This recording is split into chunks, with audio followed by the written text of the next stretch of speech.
ইউনূসের action শুরু বলছিলেন কয়েকদিন আগে যে অ্যাকশন শুরু হলে সমর্থন চাই, সমর্থন দিলাম। ভারত কিন্তু টের পাচ্ছে এবং স্বীকারও করে নিয়েছে যে তারা এককভাবে হাসিনাকে যে সমর্থন দিয়েছেন, তার পাশে দাঁড়িয়েছেন, এটি ভারতের বড় রকমের ভুল।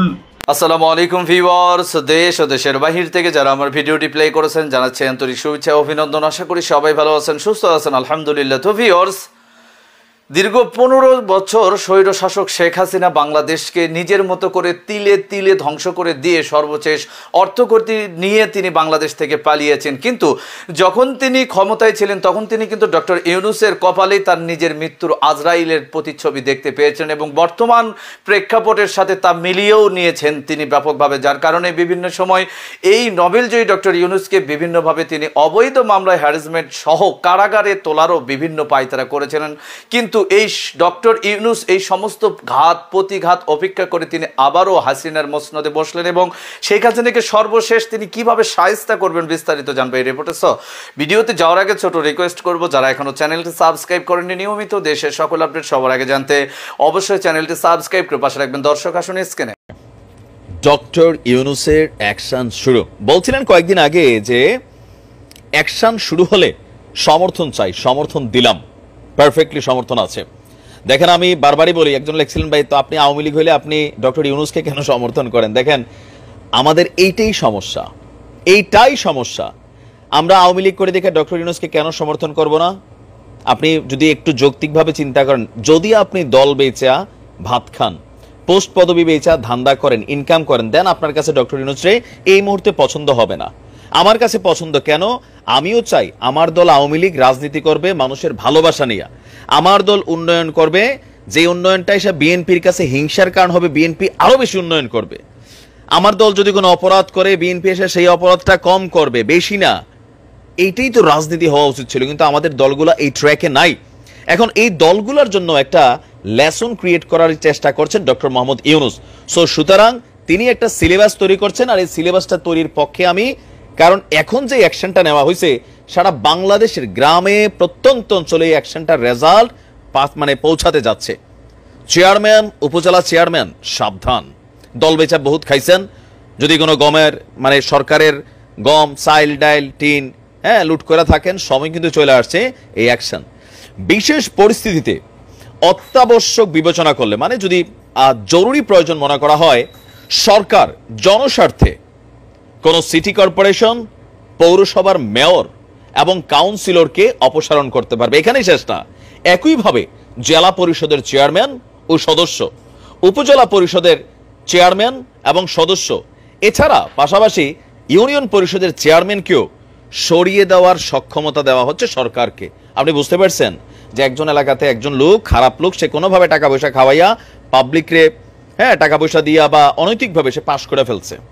এখন এতদিন যে সিস্টেমটা ছিল, যদি কেউ পাশ করে ফেলে, আর মন্ত্রণালয় থেকে এক প্রেস বিজ্ঞপ্তিতে এই তথ্য জানানো হয়েছে। মন্ত্রিপরিষদ বিভাগ এক প্রেস ব্রিফিং এর মধ্যে জানিয়েছে যে এই আন্দোলনের পর যে সরকার গঠিত হয়েছে, তো জনপ্রতিনিধিদের অধিকাংশ এখন আত্মগোপনে রয়ে গেছে।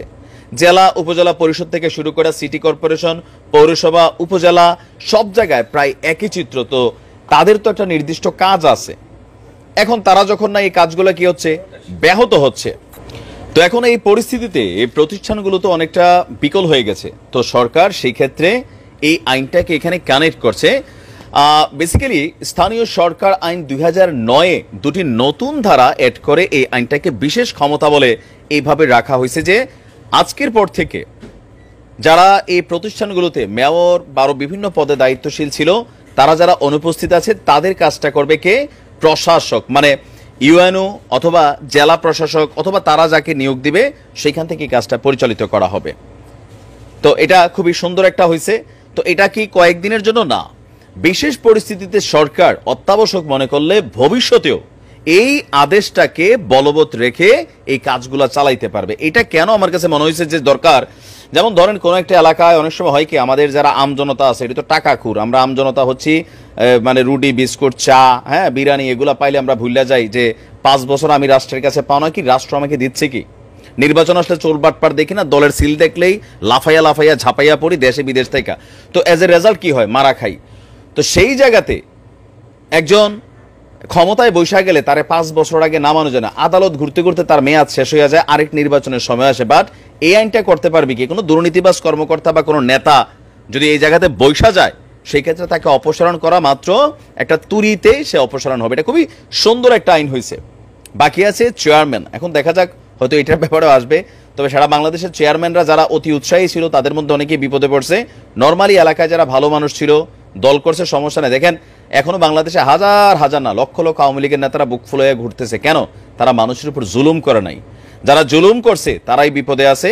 আবার আজকের দিনে যেই সকল অতি উৎসাহী বিএনপির নেতারা ক্ষমতায় আসার চিন্তার আগেই মানুষের পিটাপিটি শুরু করছেন, দোকানপাট ভাঙচুর করছেন, লুটপাট করছেন, চাঁদাবাজির ইয়েটা নাইছেন, আবার দলবদল হলে সবার আগে আপনিই পিঠা খাবেন, আপনার এই ফালাই দিবে, কারণ আপনি অতি উৎসাহী। তা আওয়ামী লীগের মধ্যে যারা অতি উৎসাহী ছিল তারাই বিপদে পড়ছে। তো ধন্যবাদ ডক্টর ইউনূসকে। আমরা আশা করি এমন ইনোভেটিভ অ্যাক্টিভিটিস আমরা দেখতে পাবো। ভালো থাকুন। দর্শক, স্ক্রিনে আমরা সে সম্পর্কে বিস্তারিত জানলাম। এ বিষয়ে আপনাদের মতামত কমেন্টে জানান, কেউ ভিডিওটি স্কিপ করবেন না। বাংলাদেশের বিষয়ে ব্যাপকভাবে নাক গলাচ্ছে ভারত, এবং শেখ হাসিনা ভারতে বসেই নরেন্দ্র মোদীর মাধ্যমে জাতিসংঘ পর্যন্ত হিট করতেছে বাংলাদেশের নির্বাচন দ্রুত করার জন্য, যার কারণে ডক্টর মোহাম্মদ ইউনূস ভারতকে কি পরিমাণ থ্রেট করলো, আসুন বিস্তারিত জানবো এই রিপোর্টে।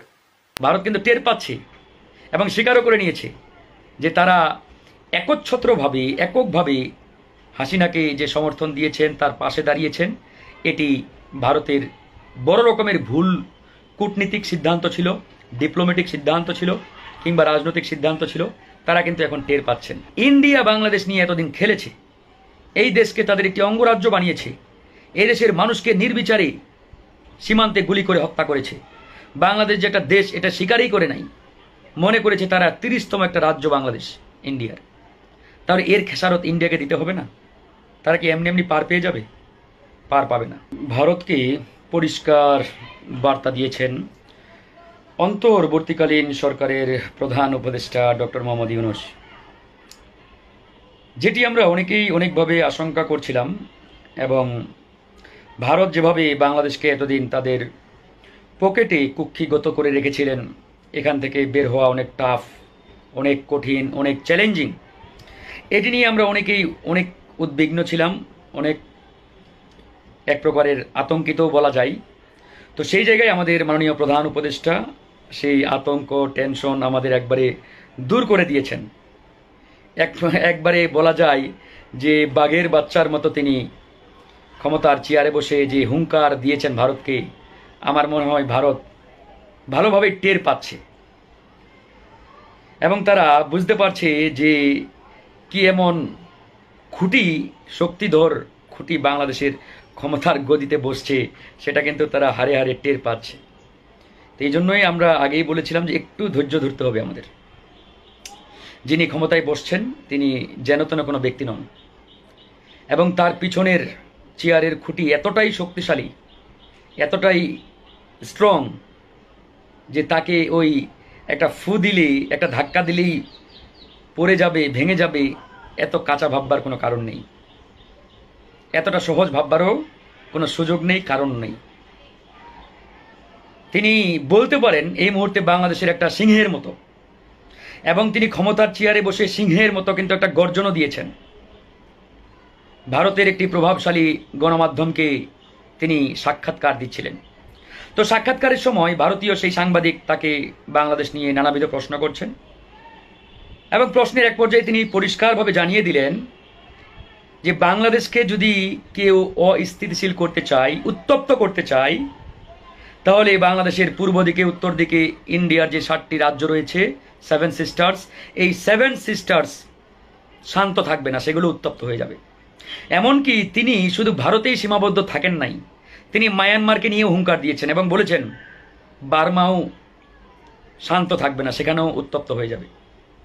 তার মানে ডক্টর মোহাম্মদ ইউনূসের যে চিন্তা, যে চিন্তার পরিধি, এটা এতটাই ব্যাপক এবং বিস্তৃত, যেটা আসলে আমাদেরকে প্রচণ্ড রকম আশান্বিত করেছে।